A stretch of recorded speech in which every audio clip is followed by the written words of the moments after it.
recording. Good evening, everyone.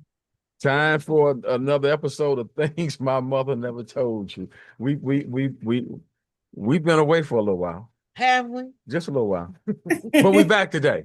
We're back today. We got a special guest as always. Another exciting woman. Can you say hello to the people? Hey, thank you for joining us on today. Oh, we missed you guys. All right. So we have Miss Regina Hardy. All right, Facebook, let's meet Regina Hardy. She's a proud mother, woman of God, social justice chair, ministry chair, under the leadership of Reverend M. Andrew Davis, senior pastor of New Prospect Missionary Baptist Church, community activist. I'm telling you, a pure champion of causes that elevate the human rights of all people, particularly in the underserved communities. Regina was proudly educated throughout the Detroit public schools. She has degrees from Marygrove. She's an alumni of Marygrove College, a bachelor's in business administration, and a master of arts in social justice. Born in the South and reared in an urban community. Now, Regina has had to overcome a great deal of personal and cultural adversity. She believes that adversity she has experienced has taught her the importance of service. Woo. For the past 25 years, she's been serving as an employee and entrepreneur of local, state, and national community building initiatives, grounded in inclusionary, That's growth okay. and community trust. She expanded her work by writing grants. Yay! That's somebody in the room. Yeah. Funding and created safe environments for kids to walk and bike to school every day across Detroit. She's also addressed issues such as blight and failing infrastructure. She began working with the city of Detroit, state of Michigan, national partners, and other community organizations to improve sidewalks, pathways, and crosswalks. At the same time, she created a holistic program in the need of board ups and cleanups and innovative mentoring, school safety, gang prevention, intervention, entrepreneur education, and health and wellness program. Through her passion, vision, and strength, she was also awarded the Governor's Council of Fitness awarded her the title of champion for health during the award ceremony during the pandemic. Yeah. Regina has left these offices and now she dedicates her time to furthering the kingdom of God through service and advocacy. Yes. Still more work to do, girl. Yes, it is. Yes, it is. Yes, it is. Yes. You through? Yeah. Here we go with Regina to tell her story. Wow. Once again, hello. Hello. So we got you on here. Yes. So we always try to figure out where we want to start. So generally I like to start with education. Okay. So give us a quick overview of your educational background. Okay, can I first thank you so much, you and your wonderful wife, my church family, for inviting me on, for having a passion of ministry. You guys are so instrumental in and throughout the church and the community, and just a bright example of God's children at work in a humble and caring and sharing way. So I am just really happy to be a part of your movement and grateful that you chose me to work with you. So I just wanted to thank you for that. Well, thank you. You're welcome. Yes. You always take time out to thank us. That's good. All right. Don't mind. Yes. So let's tell us a little bit about your education. Okay. So one of the things I'm most proud of is attending Detroit public schools. I throughout Detroit public schools, oftentimes Detroit gets a negative reputation for the educational system that many of us have come through, which I think is the underdog story of Detroit. We're always having to defend who we are and what we do. But for me, attending Detroit Public Schools, I ran into teachers, people from all various backgrounds and walks of life who truly had compassion and had exceptional skills that came into Detroit Public Schools and knew that they were up against, a challenging educational system, but they brought themselves in, they got us engaged. And so from elementary through high school, I was just fortunate to meet some wonderful people who engaged me through the struggles that a lot of urban children have, thinking that we are as insufficient as the media sometimes tells us. And so these exceptional teachers in Detroit have a way of getting you past those insecurities. And so for me, that's how it was up until high school. And then I had the fortunate opportunity to attend Lewis College of Business under the leadership and the founding of Dr. Violet T. Lewis. She started the only historically Black college in the state of Michigan. So after attending that school, that's where I got a good foundation and a good understanding of the cultural representation of Black people in America. And then from there, I went over to Marygrove, and Marygrove has a strong social justice community. Okay. And so I like to think that that's where I got my start in understanding how to organize and how to show up in the room as a Black woman, comfortable with myself. Yeah. Wonderful. So you said, you had made mention of your ancestors, your strong family ties and background. Yeah. And areas of social justice. Could you talk a little bit about that? I will. So forever, I kept trying to figure out, where does this weird passion that I have for people come from? I mean, I can be driving down the street and I can see somebody walking down the street trying to carry a load of groceries. And all of a sudden I will become just like too sensitive, like way over the top, sensitive with carrying other people's pain. And I couldn't figure out, where did that come from? And so within the last couple of years, I did a lineage search. And I discovered ancestors of mine that were a part of the civil rights movement from the time they were little children, sitting at lunch counters and being a part of stage protests, holding offices in the NAACP. And one of my ancestors, as a result of the protesting, was arrested.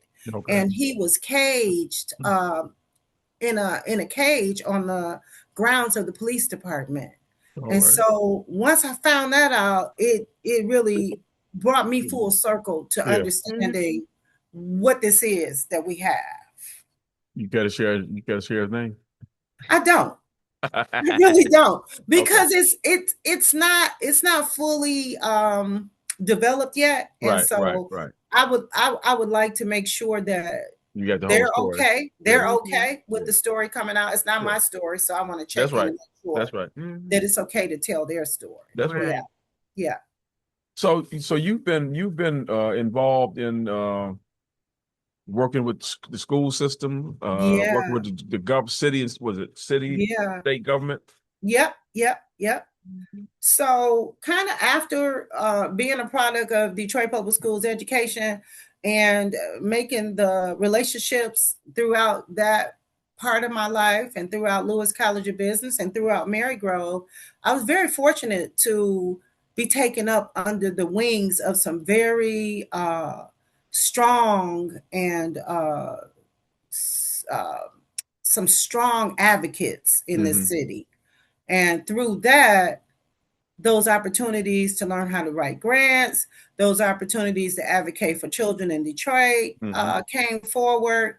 And so, over time, just being exposed to and having the experience and people not being selfish about sharing their platforms, I was able to sit at some tables to become aware of what resources exist for young people in the public school. And so that's how that kind of happened. It was really, I think it was God leading me very early on as I look back over my path. And once I wrote the first grant, it was like, it was super easy. I was like, what is it? What is it? And so easy, huh? it was super easy. But it was God inspired. It wasn't me. It was just God. When he has called you to do something, he will equip you to be able to do it. So that's what we did. So from there, I wrote school safety grants because a large part of young people not being able to get to school is their parents' concerns about safety, crossing the streets. And at that time, there were boarded up houses and the city was fighting infrastructure. And we were going through all kinds of challenges as a city. Right. And so, that gave me the opportunity to get some funding in here and help the parents. Okay. So you say it was easy, but a lot of people can't write grants. Sure can. And when they write them, nothing comes of them. So it's not easy. It's definitely a blessing and a skill set that everybody doesn't have. Trust me. That's right. Well, we all have different gifts. Yeah, and I don't want to act like it didn't take any type of thought, but I'm saying that a lot of times things are more they're easier to do than what we anticipate. Right. Sometimes if we just step over into it, you can't let the fear of saying, oh, she's a grant writer. Sometimes you can't let the fear of what's on the other side kind of stop you. Right. When you stick your toe in the water, you realize, oh my God, I can swim. So I just try to encourage people to know, just give it a shot. Right. It's not as hard as they think it is. It's not as hard as you think it is. But the only reason I say that is that it just seems that some people just have an easier go when they write grants than other people. And that's why I say that. So, but you're right. Your passion does have to show up. Yeah. With the pen. Right. You're right. So what I was thinking about too is like when you speak to those people, especially about the blight. Yeah. That was a big it issue. Was. It was. Like you said, sidewalks, pathways, even though we had the cement, but it's just that people were so angry, it just seemed like everything was just falling apart. It was. And we had people that were people had disabilities, and we don't think about at the end of our streets, there should be ramps that people in wheelchairs, they call it ADA, Americans Disability Act. And so that particular act calls that communities build infrastructure that supports the entire population. Right. And sometimes when cities are cut from funding, they don't really have the money to do that. They kind of have to put up front the things that are more of a priority. And so the National Highway Safety and the Michigan Department of Education created in partnership these grants for initiatives in Michigan called Safe Routes to Schools. Okay. And so this group, the Michigan Fitness Foundation, worked within the city representing the Lansing, and they were able to come in and to bring funding that was available. And so through that partnership is where we got the money to make these improvements. Right. Okay. Yeah. So when you say holistic, what does that mean to? So when we talk about holistic, we think about it's similar to social justice. So when we think about social justice, a lot of times people think that social justice simply relates to the civil rights movement. So if we look at it holistically, we have to look at all the other components that are impacted within a systemic umbrella.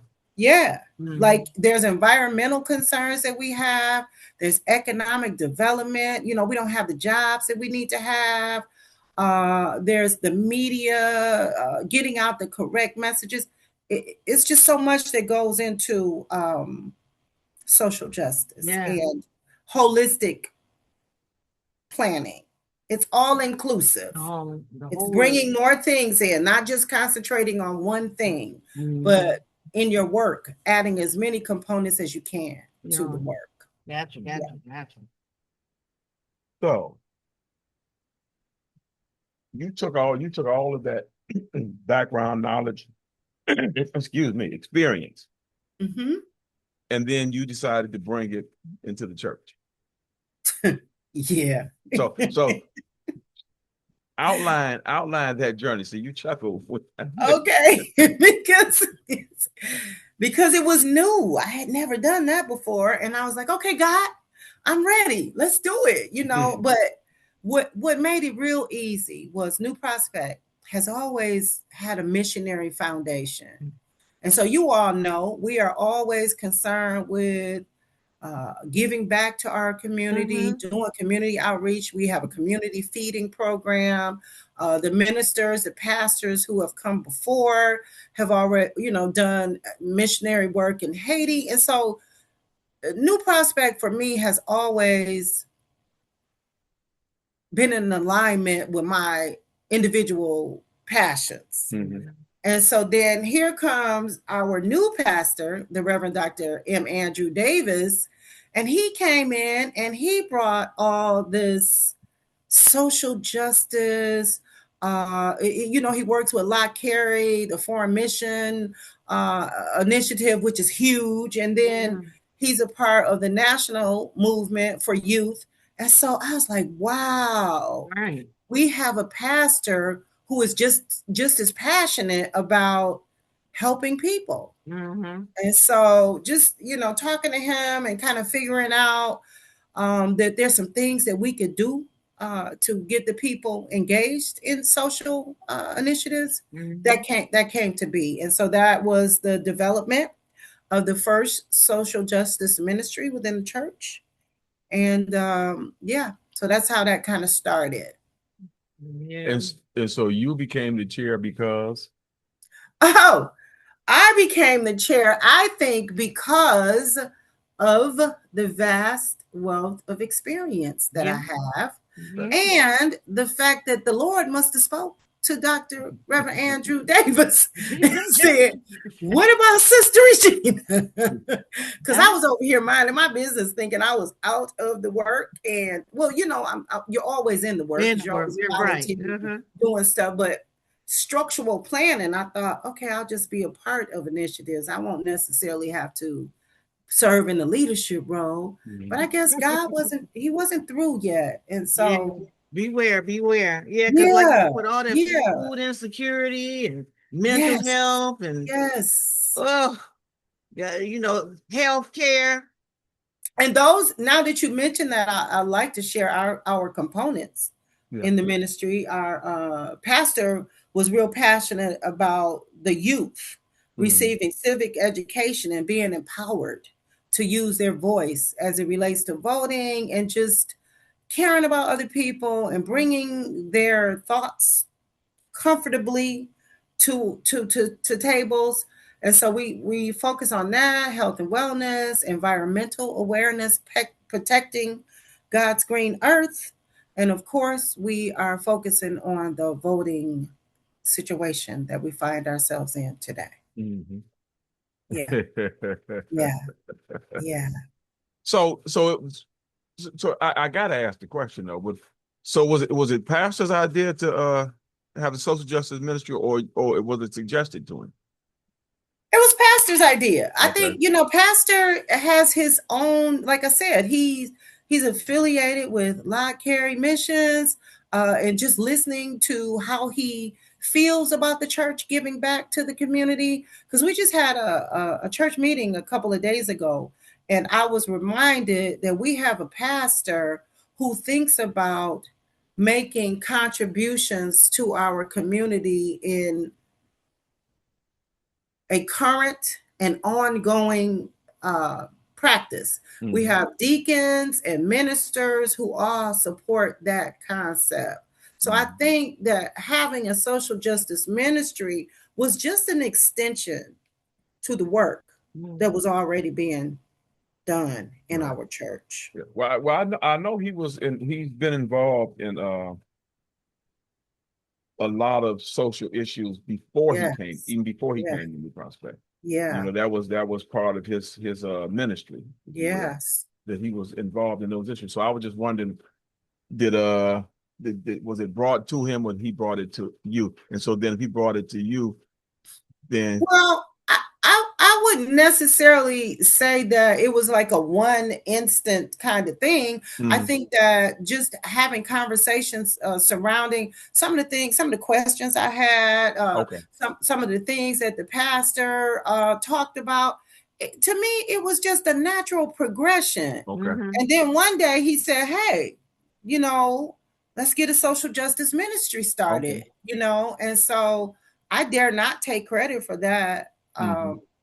This is his vision, and it just aligns with my vision for churches and what churches should be doing. I feel like we should be ministering outside of the walls of the church. Jesus told us to go outside the walls. And so, I just think, that's something that the pastor and I kind of have in common. Thinking about people, and their needs. Right. Yeah. So what are some of the advocacy topics for the students? So we want to teach young people, for example, right now, 16 and 17-year-olds can register to vote early. They may not be able to vote, but they're able to register. And they're also able to work the polls. Spell that.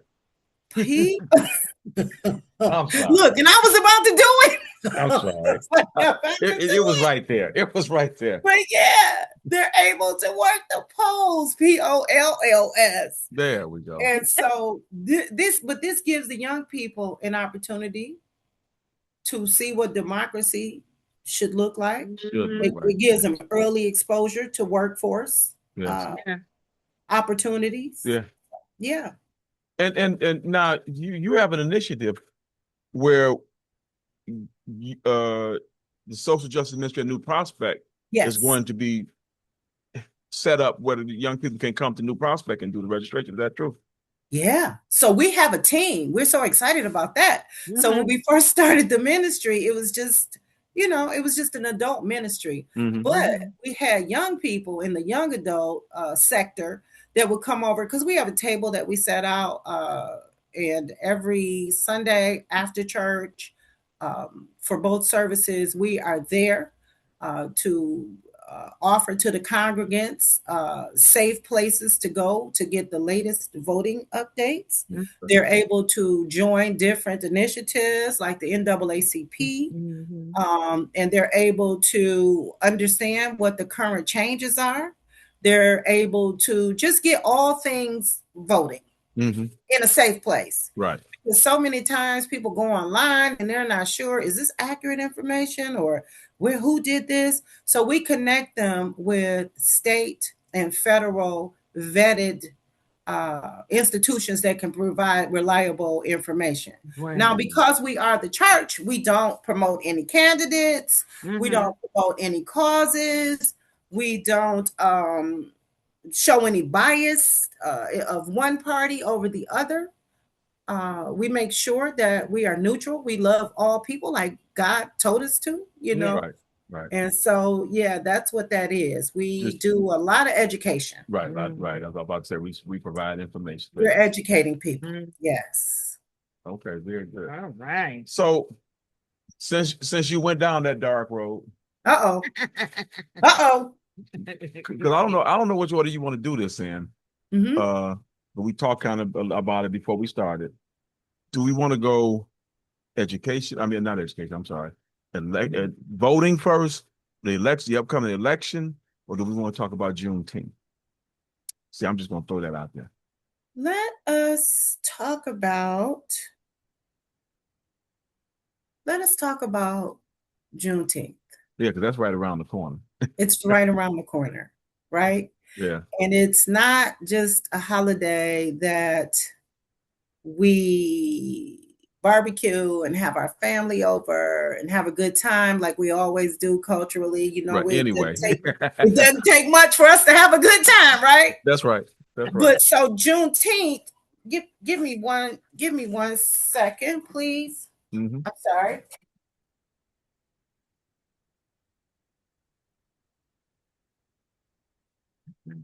Sorry about that, guys. So Juneteenth, give me 1 second.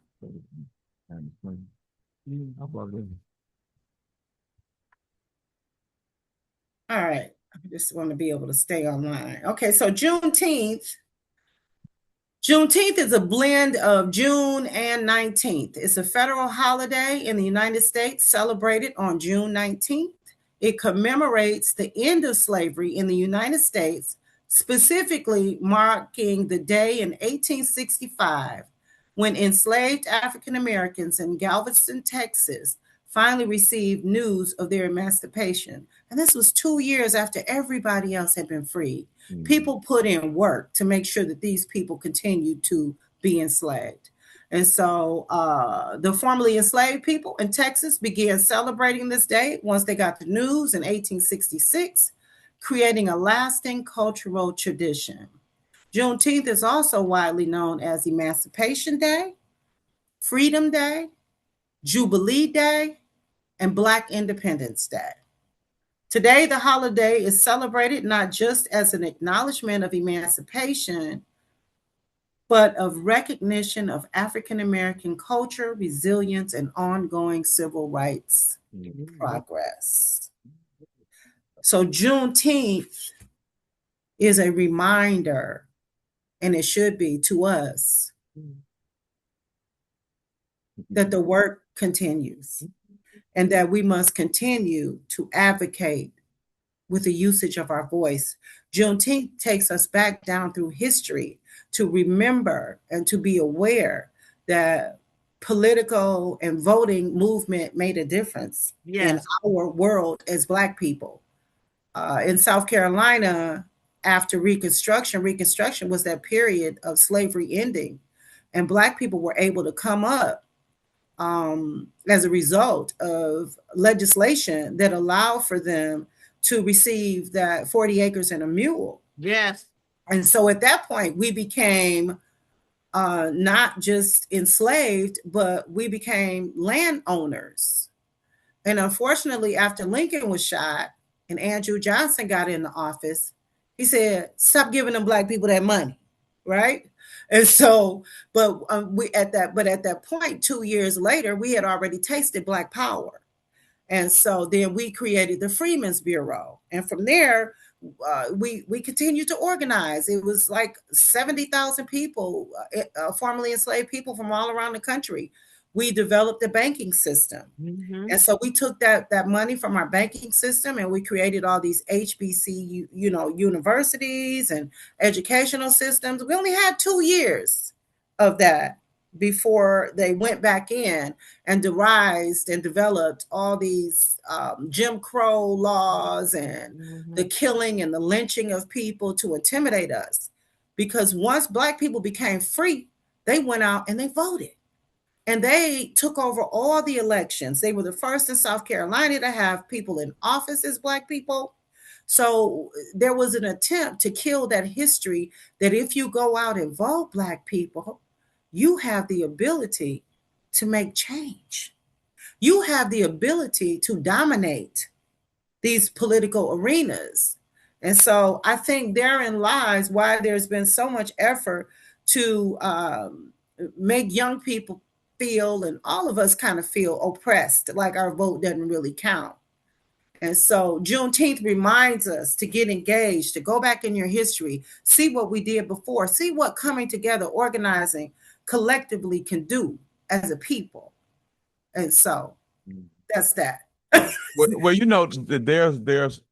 that's good. And there's another facet of Juneteenth that we don't tend to venture off into. Yes. Because Juneteenth was, when the slaves in Texas first found out that they were free, when they first found out. Yes. Everybody else had been free, but they found out they were free. They actually did something that a lot of people wouldn't do. And that was just not destroy stuff, but to celebrate. Oh my God. To celebrate. And that's another thing that it should remind us of, is that no matter how much is done to hold us back or get rid of our history. Our history's still there. As long We as continue. as long as we exist, it's still there. And we need to share it with each and every one of us as we go along, because you see what's going on today. Oh, I love that. I love that, Minister Damon, Yeah. because you're right. It is a reminder, because when you're in communities and you see that pollution and all these different plants are put into Black communities, and you can become overwhelmed with what you're facing. I know when I was working on my social justice degree, I was overwhelmed. We were all stressed out. After every class, you just felt like, oh my God, what can we do? And so one of the things that they taught us is you don't have to put the burden of going and creating all these new businesses to combat systemic oppression. There are organizations already fully vetted that are already doing the work. And so impact comes by the number of people involved. And so one of the things that we're doing at the church is encouraging our people to get engaged, join some of these organizations, help them to leverage their reach, help them to get the word out, help them, in ways that speak to your heart. So thank you, Minister Damon, for reminding us that we've overcome a lot. Well, we continue. Yeah. We continue. Yeah. We continue because, like you said, most of our young people now, I mean, they go back and get PhDs. Oh my God. I ain't never known so many. Oh my God. The young people. Oh, well, they have to. Well, I know they have to. That's what I'm saying. They encouraging us. I mean, like you said, even though we stress education, we stress it. So then they took it and ran with it. And we did. And those were opportunities. Yeah, those were opportunities. I have kids that are grown, and they look at me and I'm like, you guys don't forget, you guys are doing well, you're high achievers, but the problem comes into play when you forget your foundation, when you forget your history, when you forget the shoulders that you stand on, when you get to be a person or a people that just says, you know what, I got mine, y'all got to get yours. No, we got to go back to worrying about the people that are coming behind us and living on purpose as a result of the people that came before us. Right. Yeah, because this is not where the conversation was supposed to go. It doesn't matter. But we're going to go there. What I'm about to say, because no matter, progress for us is always going to be have stumbling blocks put in front of us. Yes. Always. Yes. If we go back to 40 acres and a mule, the problem was with that is that the 40 acres that they were given was not land that you could farm on. The mules that they were given were not animals strong enough to do any farming. So that 40 acres and a mule, although some of them did, they made it work. Some of them did get it, but it was horrible. And so the finish line always changes. Yes. Education, we have to keep striving. My generation, a master's degree wasn't necessarily necessary. Right.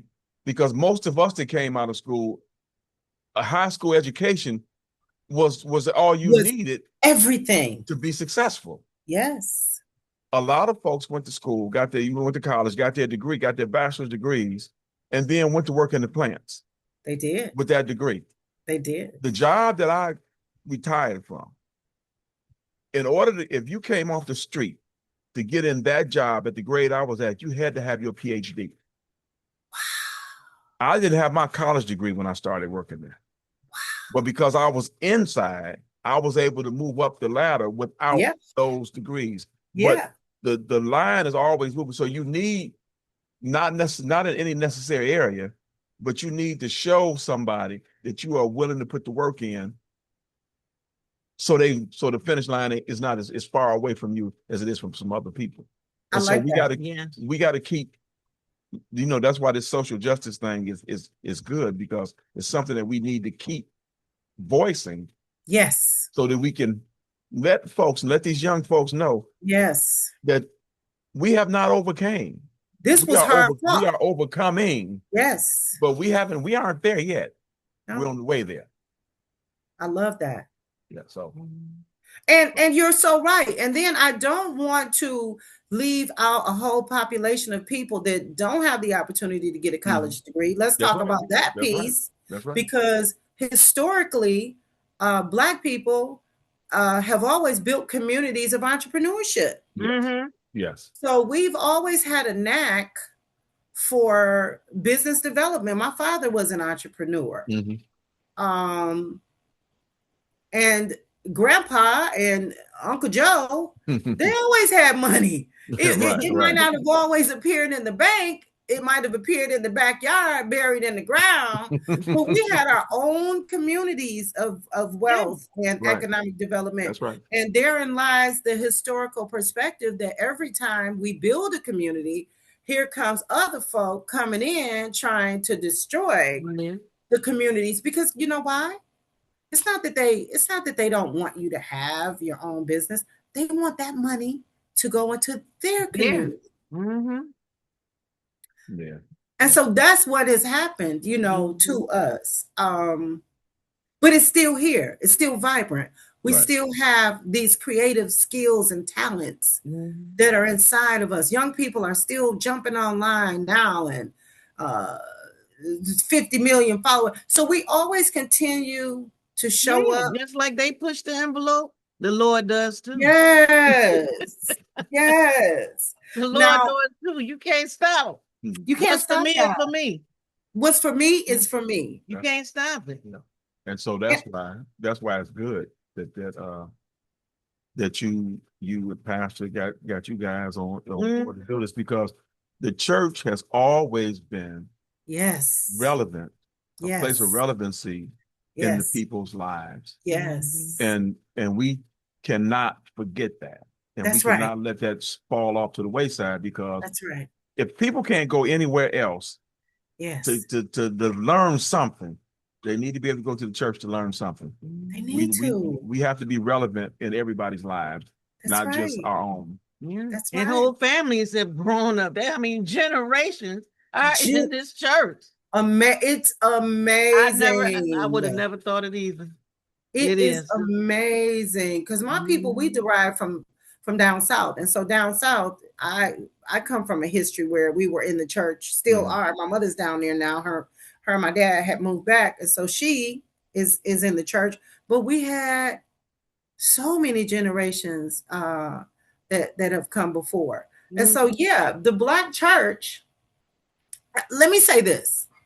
Although I have a tendency to lean towards communities that look like me and are of disproportionately a part of systemic racism, social justice is not just a Black thing. Right. That's right. It's a human rights thing. Although I have a propensity to lean towards wanting to help people in my community, I still believe strongly that all of us are God's children, kind of seeing what's happening to the Hispanics, seeing what's happening in the Muslim communities. I am just as equally moved by their suffering as well. So I think that as we organize, we all have to remember that it's not just about you or the people that look like you. It's about us as a human race. Because all of us. Right. Distribution of wealth. Education. There you go. And all that stuff at the bottom is a distraction, because it's really about the rich versus the poor. All this other stuff is a distraction. Always has been. Yeah. Always will be. So before we forget, you have a program coming up. We do. So, on the Avenue, our churches, you guys, listeners, we'd like to invite you guys to come out to worship with us during the month of June, or any other time you want to come out. We're over at New Prospect Missionary Baptist Church, right on the corner of Livernois and Pembroke, located in the historical Avenue of Fashion. So every year, the Avenue of Fashion goes out and they do this big celebration. And so the church does it as well. We participate as well. So we have the social justice ministry that's going to be out with other members of the church, and we're going to be out there looking forward to engaging with our family, our communities, and bringing forth the opportunity to get them registered to vote, doing changes of addresses. If you want to join the NAACP, you want to be a part of the United Negro College Fund, you want to see what city services are available to you, find out who your city council representative is. All of that, all things education will be out on Juneteenth doing. We also have our young adult ministry that's going to be coming forward with their contribution to Juneteenth. So we're excited. That's all going to take place from 12 until 8 on Juneteenth, right at Livernois and Pembroke. Yes. And so that's on a Friday this year, correct? That's on a Friday. Yes, it is. All right. Yes, it is. Oh, fantastic. Yeah, I'm playing in we're playing in a golf tournament on 13th. Oh. They always the proceeds, they take that money and donate it to initiatives in around Metro Detroit. Really good. So we support that every year. Every year. Okay, so on the 13th, we're going to be doing some training for the social justice ministry. Okay. We're going to have members of the church who have expertise in social determinant and environmental wellness and civic education. The Honorable former Wayne County Commissioner Edna Bell leads the social justice voting initiatives, and all these fabulous women and men that have worked in the city doing all these different projects and passion work that speaks to their heart. They're all members now of the social justice ministry. Right. And so, yes. So we're all excited. I'm not the Lone Ranger. There's a whole bunch of people helping us to make this come to fruition under the leadership of our pastor. Right. Yeah. Right. So 2 things. Yes. Right. 2 things. Yeah.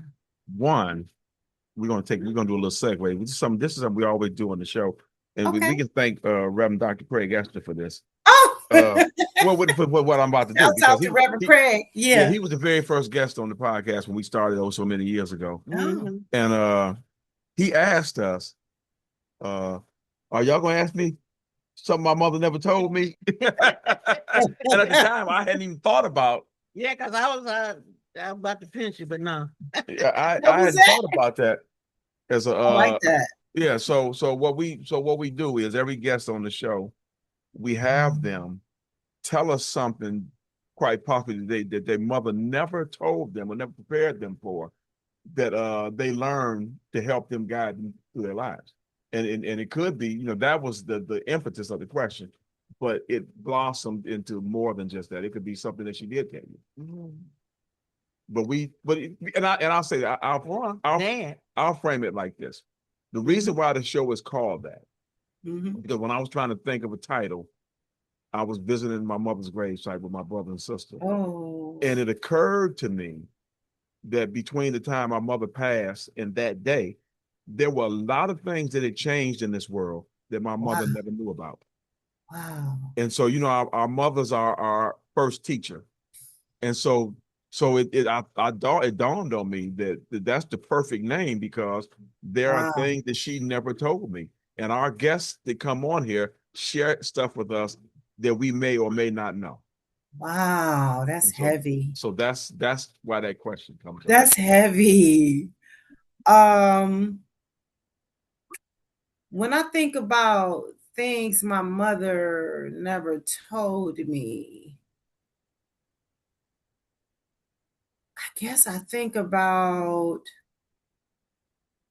the sufferings in the South. Okay. And the racial instances that I think they ran into. Like when they came to Detroit, they never told us that they came during the civil rights movement. Okay. They kind of glamorized it in a way that said, we're moving to the city like everybody else, and we're going to become a part of this great migration, But in actuality, they were probably fleeing an environment that did not allow them to fully expand comfortably. Mm-hmm. And so when they got here, they ran right into the 1967 riots. They came that summer. And so, yeah, they kind of protected us from that. We didn't realize that my father and my mother was so politically engaged until my father he worked at one of those factories and he actually experienced racism. Mm-hmm. And he was laid off and his white counterpart was laid off. And they bought the white guy back, but didn't bring my father back. And so my father filed a grievance and they disregarded it.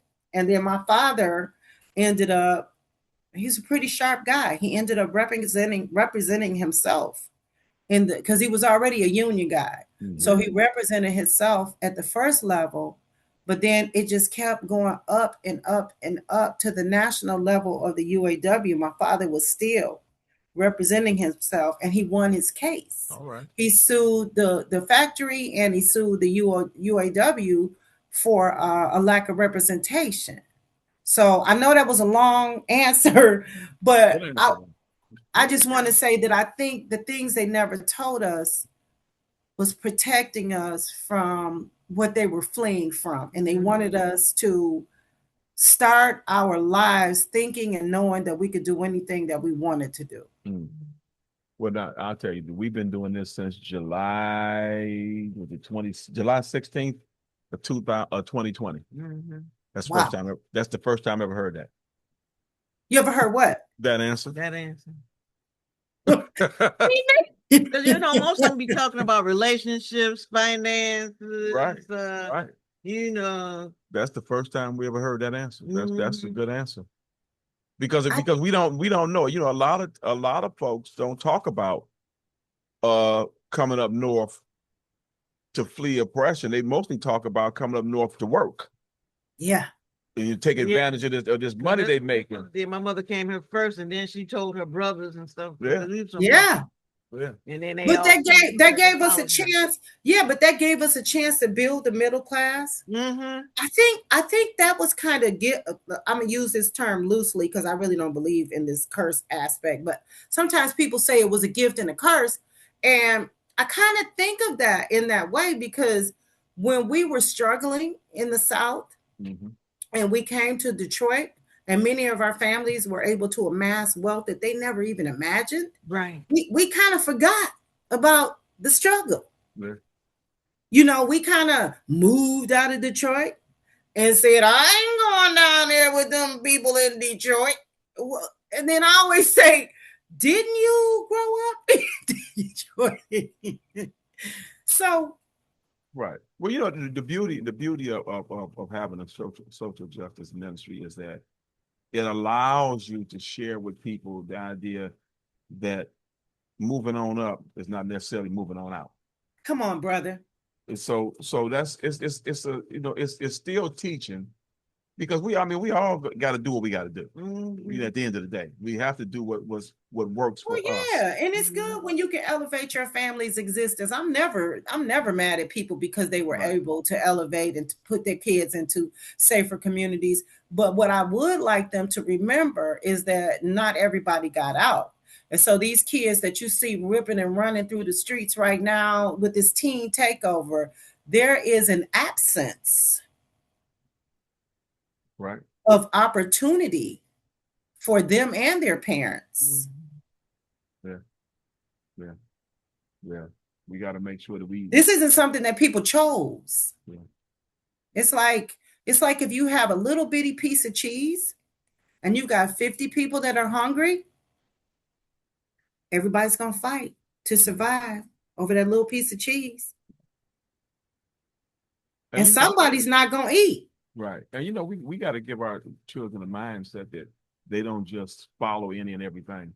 Absolutely. If we could be at home long enough to raise our children, if we didn't have to work 3 jobs, if there were systems in place that women could be educated, or men, Black women and men could have families, you know, if there wasn't this interruption of the Black family. Break it down. I can tell you about that. We don't have time. No, but you guys are an example. I mean, you're like a rarity. Like, how long have you been married? I'm interviewing you now. It'll be 41 this year. That's like next month, actually. Yeah. That's like a dinosaur. Like, what? But I mean, we know quite a few that's been around. But the problem is the disconnect is when they decided right around the late 60s, early 70s. That's right. That it was more profitable to employ Black female and not Black male. Yeah. And so then that then started the separation in the family. That's right. That's right. But I mean, there's nothing wrong with women working, but it is something wrong with men. It's emasculating. It's emasculating to a man. But it shouldn't be. But there's nothing wrong. Like I said, there's nothing wrong with women working. The problem is men not working. There's the problem, and a lot of that is systematic. They're not allowed to work. At least they're not in a position that allows them to care for their family like they need to. And like they want to. And when I say emasculating, I don't mean that the woman is doing this. Right. I mean that there's a system that because our brothers are often portrayed as, oh, he don't want to take care of, he don't want to do. But it always takes me back to slavery and the disruption of the family from the very beginning. Once we got over here, everything changed. It did. Right. So it did. But look at the contributions that we have continued. Oh my God. To make. Well, that's why they say we built this country. Come on. Yeah. We did, literally. Yeah. Without a doubt. And most of us took care of their children too. While still doing it. Hello. And so I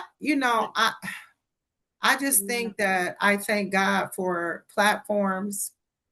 I thank God for leaders who still make room for others at the table, like our pastor, like you all.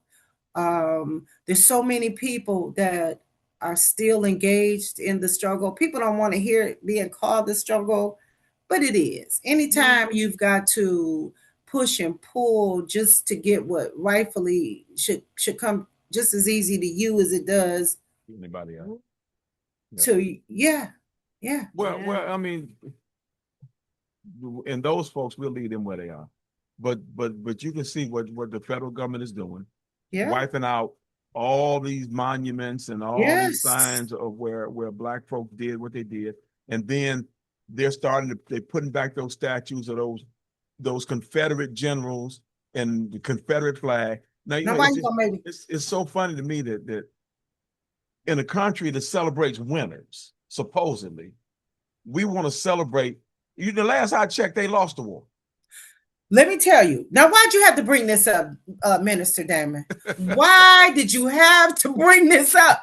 Because I've been doing some research as a result of being a part of the social justice ministry. God has been leading me to go back into history and really do some deep diving. And I'm reading the book right now. And so one of the things that came up in the book was, what role did white women play in the white supremacy format? And they became, am I getting too politically deep for y'all with this? Maybe. Not me, but I mean, well, I got to go there, y'all. I got to go there. You got the mic. I was going to just tell you, just don't cross the bridge that you didn't want to cross. Okay. All I'm going to say is this. There was a group of sisters, my little white sisters, that came together, and they were called the United Daughters of Confederacy. The daughters of the Confederacy. That's it. The Daughters of the Confederate. And so their job was to say that the war was not about slavery, but about the right for Southern states to maintain their independence. It's about, they try to say it's about state rights. There you go. There you go. And so those women were the ones who personally took on the development of all those monuments that you talked about. Yeah. And you go to all those states down in the South, and you'll see most of them. You will see a Confederate flag. A lot of them, they got rid of them, but they started to bring them back. You will find a Confederate flag hanging in their state capitals. Well, this research has really jarred me, because I didn't realize that there was so much, so many racist folk inside of our early political systems. And so a lot of the legislation, if we really go and look at the Southern states, a lot of the we just froze. You froze. I hope she'll come back, but you froze, so we don't hear you. Oh, did it freeze? Oh yeah, okay, you back. Yeah, you froze.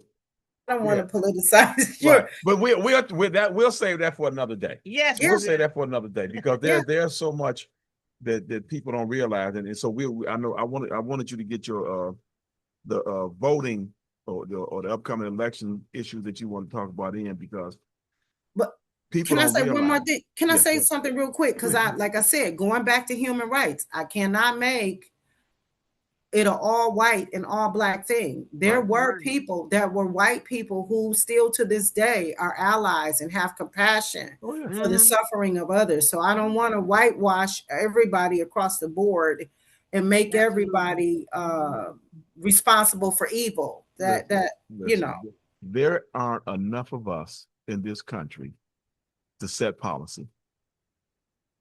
There just aren't. So in order for change to happen, white folks have to be involved. Come on. We have to come together. They helped diversity. Right. They helped during the civil rights era. Yes. They helped.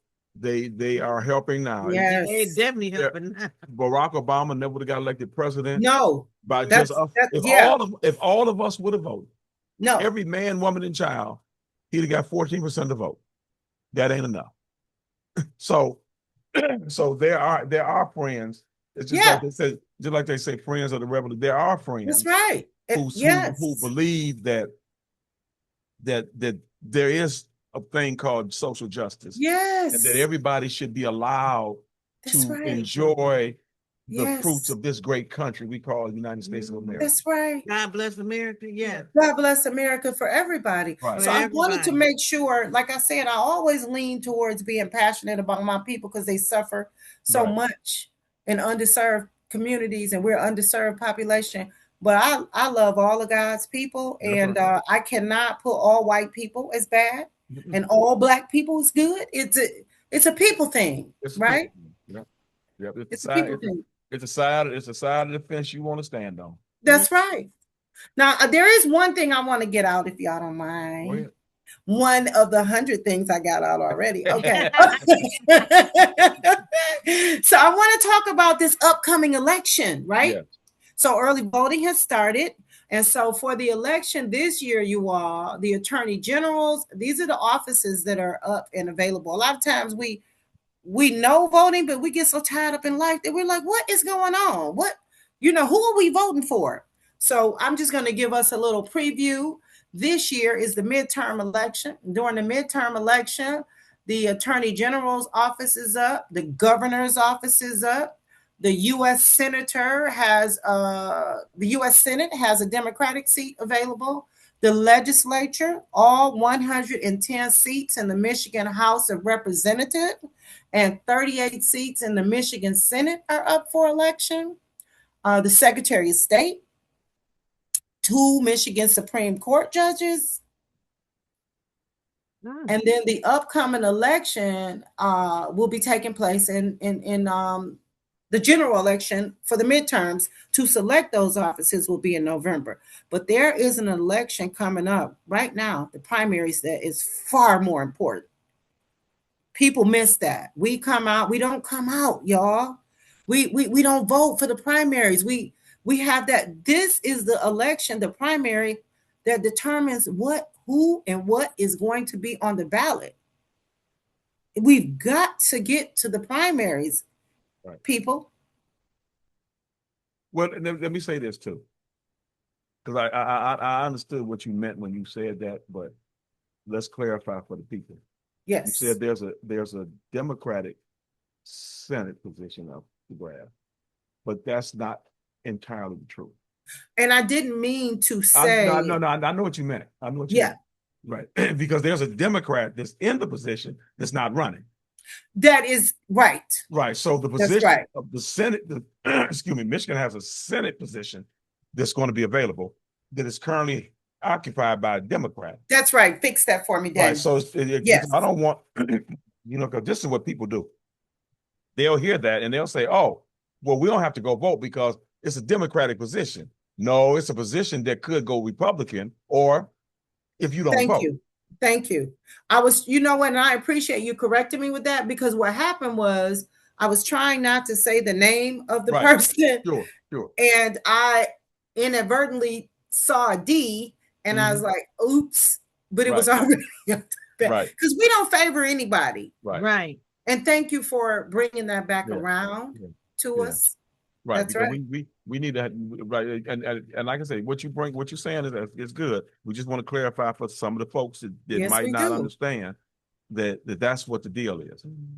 You vote for who you want to vote for, but understand that it's whoever gets the most vote, be Democrat, Republican, or Independent, is going to be the next. It's going to be the next senator. Thank you. And thank you. To your point, the midterm election. Excuse me. They don't get the participation that the presidential election does. Say it, brother. So you got a lot of folks that won't go vote because it's a midterm. That's right. So now knowing that means there's going to be less folks going to generally they go vote in the primary. That's right. For the midterm than they do for the primaries for the full election. And so we need everybody to go out and vote. So can I interview you real quick? Go ahead. Can I ask you a question? How does that midterm election impact the support of the president, whoever is in office? How does right now, and I see, I don't, you on the social justice minister, so you got to be nonpartisan. Yeah. I don't. So right now, the Republicans control the White House, the Senate, and Congress. Yeah.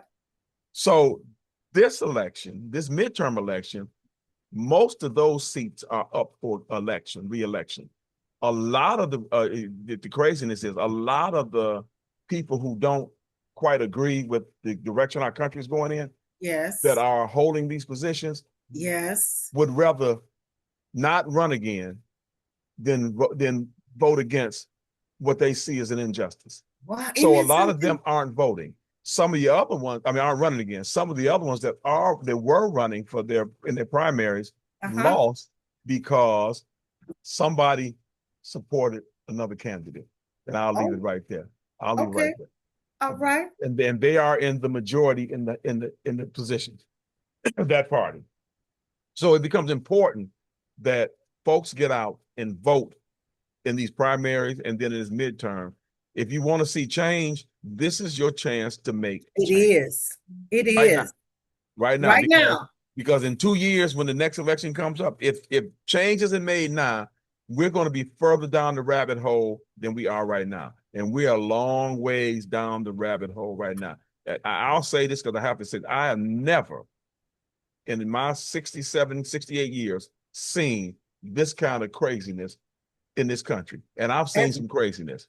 Do you realize it's in my lifetime, there have been things that Black folks could not do in my lifetime. That's right. Legislative changes made in my lifetime that allowed us to do things. And some of those things have been reversed. Yes. So I've seen it where we were given rights and those rights taken away in my lifetime. And But that's craziness. So if we want to see change, we need to get out and vote. Okay, so what we're seeing, and what I think you're saying is nothing is guaranteed unless you get engaged. That's it. That's the only way. And the sad part is it ain't guaranteed then, but we know it's going to be different from what it is. Yes. See, people are not don't want to vote, and that's why I say so for another time. People talk about I'm going to say the Democratic Party and who they are and who the Republicans used to be, but what they don't realize is the Democratic Party that people are so down with. The Democratic Party now, they ain't doing what they need to do either. But the Democratic Party of the what is it? I won't say Reformation, but before Jim Crow and all of that. Oh, you mean because the roles changed. Yeah, right. Yeah, because those Democrats were racist as could be. Yes. And they are the ones that tried to put in a whole lot of stuff to keep black folks from doing whatever. That's right. The Republicans weren't. That changed. That did. All of that changed. It did. And so now the Democratic Party became the ones who are for social justice. And the Republican Party is for the rich man. Let's tell the truth. Let's call a spade a spade. They're for the rich man. That's well, you can do that. They are in the business of making money for their friends. And so we need to hold everybody accountable, but we need to be careful who we allow to run our country. Wow. And so voting is important. It's going to always be important. We had an election in Hamtramck for the mayoral election, and I think the guy won by 6 votes. Wow. The mayor's race by 6 votes. Somebody else had an election we just saw the other day. Didn't remember the guy won by 1 vote or 2 votes? 2 votes. And then they did a recount and he wound up winning by 7 votes. Well, yeah, you know what? Commissioner Bell, Edna Bell, she often tells the story about how they did a recount and how close the vote was in her election. Yeah. And so I guess what she was saying was every vote matters. It does. It matters. It matters. And then that's what her daughter was telling us about that too.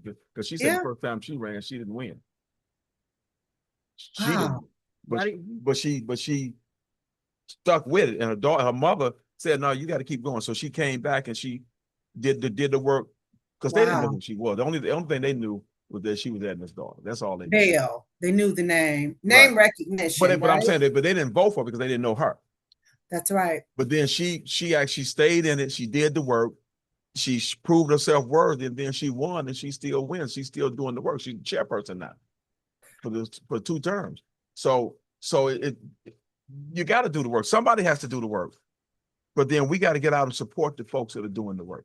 Yeah, we got. But you know what? That's why I chuckled when you first asked me about doing the ministry at the church, and I chuckled because it's not just, hey, you're the chairperson for the ministry, and hey, you just take off and everything's just gonna run smoothly. You really have to put in the work and organizing and pulling people together. No matter what the intentions of your heart are, people have to get to know you. They have to really understand what you stand on and see your values. That's what social justice is about too. Social justice is about these individual values that we have. What's important to us. So that's why I chuckle, because I was like, oh Lord, I'm back to the grind again. Well, you just got to show that you love people like you. You know what I'm saying? That's all we have to do. That's that it. We value people. That's it. That's God's character. Right? Come on. Right. And we got to make sure, we got to know that even when the battle gets tough, we got to keep on fighting, because when you in a position of leadership in anything, and especially in the ministry, know that it's going to be hard nights, or it's going to be some great days, but it's going to be some hard nights, and you got to be willing to keep the faith and fight through it, even when it doesn't look like you're winning.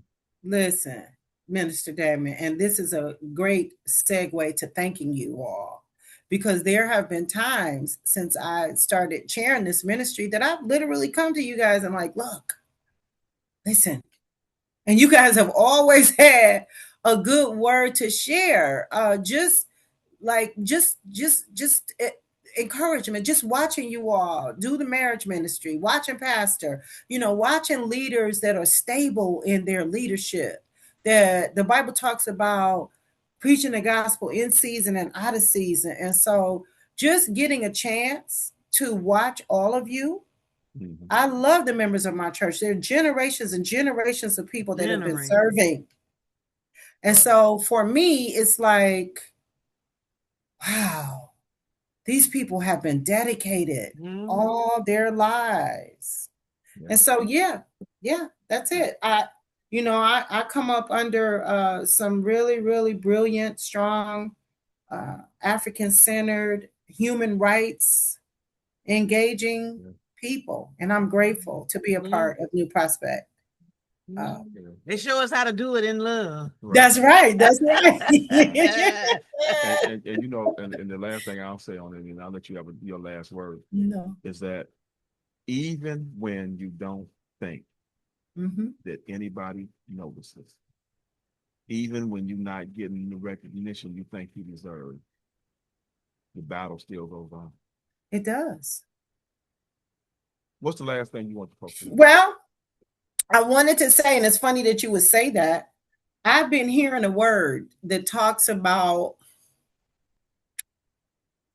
it's really not about the recognition at all. It is really truly about serving. And that sounds corny. But with notoriety comes a whole bunch of problems. Yes, it does. And so I have found that working quietly, like I was really reluctant about getting online and talking to you all, because notoriety can bring a lot of challenges. But what choice do we have? Do we sit back and do we remain quiet because we don't want to be disturbed? We don't want to be inconvenienced. We don't want to be talked about. Yeah, we think about that. We're people. We're human. Right. Nobody wants to be poked at and picked at, and you know what I mean? But the work has to go forward. And so people like you, and like I said, going back to our pastor, he's a younger pastor in this country, sought after. And so it takes God pouring into people like you all for you to have the strength to be able to stand up in leadership. And so that I guess that's my final note is I'm just in good company. Good. I'm just in good company. Nothing like good company. We can't go get weary in real. No, we cannot. Now see, listen to Tina. Did y'all hear Tina out here? She said, "Do not be weary in well doing." Because I know.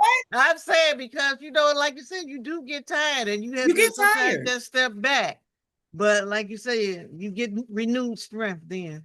Yeah. You know what I'm saying? And weakness my kids, is not weakness, really. It's not. And I tell my kids, this is my last thing. I know I'm talking a lot. I just wanted to share this. My kids go, "Mom, you're so tough. Every time we have a problem, you like get back up and get back into it." And I tell them there's no getting around that. Now we can we can sit here and you can cry about it for a minute, but baby, you're gonna have to get back up on that horse. Yeah. You're right. Yeah. Can't bury your head in the sand, that's for sure. Right. You gotta There's pain. There's purpose in pain, right? The administration said, the nurses can't, they don't need a degree. They don't need no degree for that. I bet you he had a nurse waiting on him. I can't even comment. I didn't need to prolong it. Because there's Regina and then there's Regina. I know.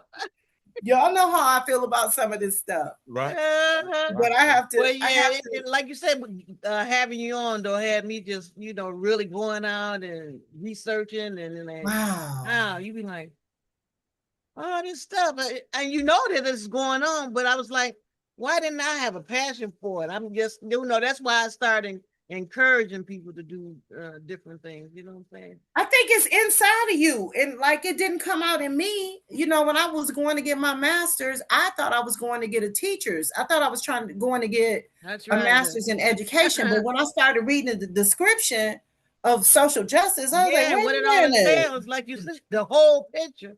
This sounds like me. Right. So I encourage you at any age, any stage, right.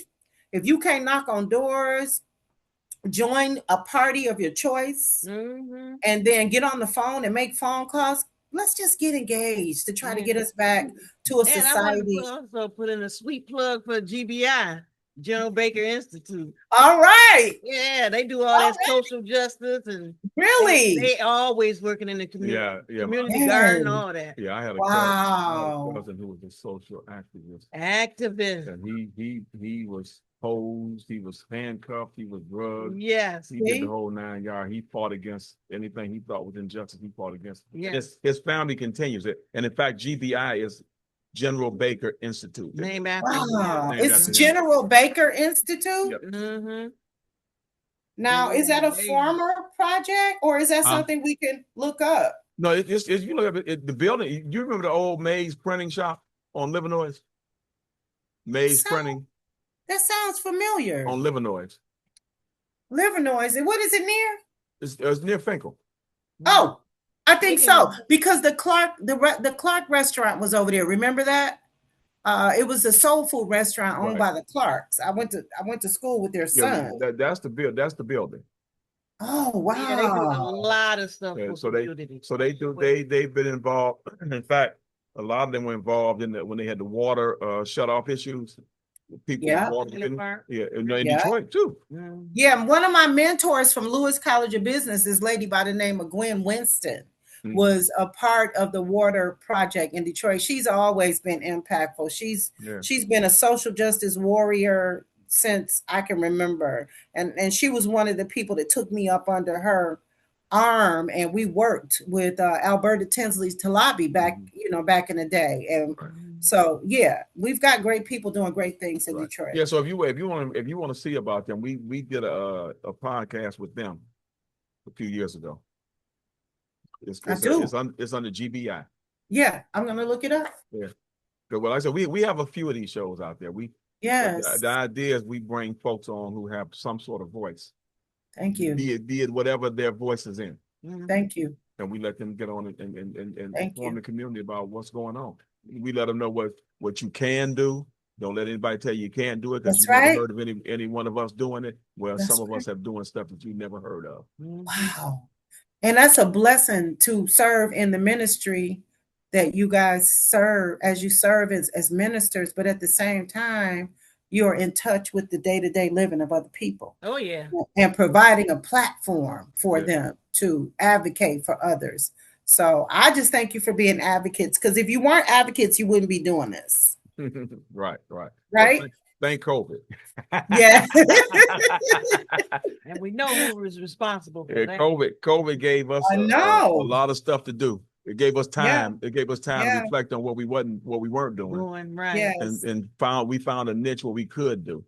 Yeah. And one last shout out to the loss of George Floyd. We just dealt with his passing anniversary. And so I just want to lift up police brutality. And I'm just praying that we can unite law enforcement, because we need people to protect our communities. Right. Without a doubt. So I just want to lift that up. They just need to do it right. Yeah. We just need to be in prayer for the people so that we don't have this continuous violence against men. Okay. Yeah. Thank you so much. Thank y'all so much. Saying yes to us, and thank you. All this good information to them. Hopefully we will have a good turnout in the primaries. Yes. With y'all assistance. Yes, and please come out to New Prospect for Juneteenth. I'll be there. Please come out and worship with us. Yeah. The doors are open. We are looking for more people to join our church and be a part of this movement. So we're excited. All right. Appreciate Bless you. Take care. Peace and love, y'all. Peace and love. All right. All right. Bye now. Bye. Bye-bye. I get so excited.